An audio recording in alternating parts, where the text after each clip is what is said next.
Hi అండి అందరికీ. ఇది చూసుకున్నామంటే ఆమ్రోడిల్ ఎల్ఎక్స్ సిరప్ అనమాట. ఇందులో salbutamol sulphate and ambroxol hydrochloride and guaifenesin expectorant ఉంటుంది అనమాట.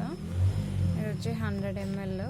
ఇది మెయిన్ వచ్చి దేనికి యూస్ చేస్తారంటే కాఫ్కి, అంటే చెస్ట్ అండ్ కోల్డ్ ఉంటే, ఇంకా దగ్గు అలా కాఫ్ అలా ఉంటే యూస్ చేస్తారు. అంటే రొంపర్షం అంటారు కదా, రొంపర్షానికి ఇంకా దగ్గుకి ఇది బాగా